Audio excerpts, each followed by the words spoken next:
Hey,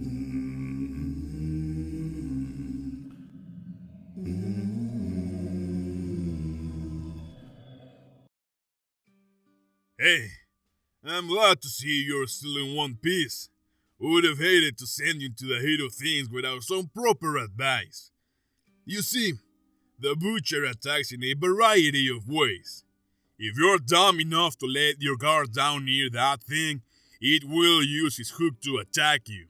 You're gonna feel one strong hit on your back, and you know the best part about that? Most often than not, it will catch you on fire. But don't think you're safe just because you're keeping your distance. When you're too far away from him, he will go wizard on your ass, making some second-hand half-assed magic-like spell in the form of a fireball that will fly towards you. And yes, you guessed it, setting you on fire. Oh, and I almost forgot. Like any good wild animal, it will go frenzy when you backed it into a corner.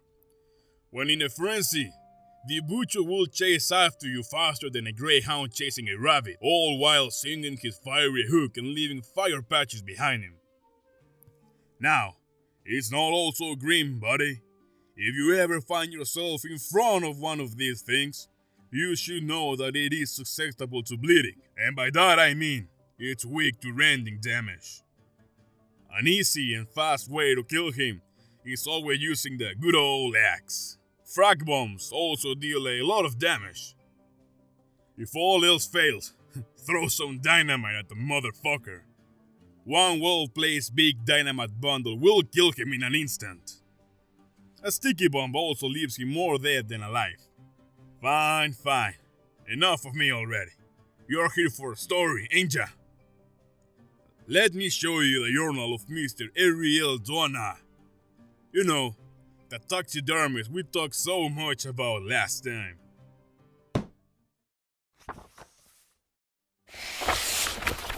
My name is Ariel Donna. I write this journal in precaution of an untimely death. If anyone but me is reading this, the worst has happened. March 4. I have been forced to flee my own. The flu reached our neighborhood and I was under the blame. I had thought more understood my profession, especially after so many came to see the portal exhibit. I do not covet death. I preserve animals so as to appreciate them. The act is a celebration of life. I can't lie. I feel deeply misunderstood, and yet I have to laugh. I share the plight of so many great artists before me. Though my own lack of skill did not do the act justice at first, I admit I was bad with the eyes, and the results were uncanny. Mrs. Glover fainted when I brought her mounted Kevlin back to her and made me take it away to be warmed. I have since become much more proficient in casting the eyes, but she was not wrong. Kevlin's eyes had a glassy, demonic look to them, but the time I was required to cast my own, my skill had improved considerably. I hope to return to my home in a few weeks, so that may be optimistic. Perhaps the plague will have taken my wretched neighbors by then. The night I left, the sick boys already had the coughs. The mother won't be long after once they pass, if the predecessors are any sign as to how the illness progresses. Thinking of how they turn people I once thought are friends against me, my thoughts grow morbid. Perhaps I should return and stuff the boys. That would show that shipwreck of a woman just how artful I am. But what am I saying? I have never even killed an animal. Would I be capable of saving a human child? I do not think so. March 5. This building used to be a slaughterhouse. It reminds me of home. There are several carcasses hanging in one room, though this place appears to have been abandoned for some time, and there is plenty of lumber from which I can build drying racks for the skins. I must amuse myself somehow in the time I spend here in refuge, and I plan to put my mind to the task of preservation. I will have to overcome my aversion to hunting in order to feed myself. So I plan to preserve and own whatever animals are destined to meet their end by my hand. I have set up quarters in a small room with a strongly working door, and in another I have arranged what instruments I was able to bring from the house. While exploring the other rooms, I have found evidence that someone with a similar, if more gruesome, passion dwelled here once. I hope I do not meet him, though as I said, this place appears to have been empty for some time. Tomorrow I will build several racks and begin by drying the skins of the pig carcasses I mentioned, and perhaps preparing one of these heads for future use. At the very least, it will be a good practice. March 9. The events of the past 2 days may be of significant historical importance. Though my own hands shake as I write this, I intend to record the facts before the fault of memory and fancy distort them. If you are reading this, no, this is no exaggeration or fabrication. This story is true. I was on a walk. I am a poor marksman and a hunter at best, and I have had to dedicate much of my time here in the pursuit of a small game for my supper. As I walked the grounds, I came across an enormous carcass, over 6 feet tall and at least 350 pounds. Its flesh was soft, mealy, and pale, and it showed a well of leeches. Now, dead, yes, but clearly not an addition to, but a part of the body. I have never seen anything like it before, be it animal or human. Oh, and the creature had no head!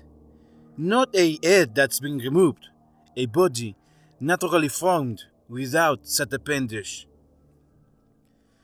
I was badly shaken by the sight, but excited as well. Immediately an idea began to form.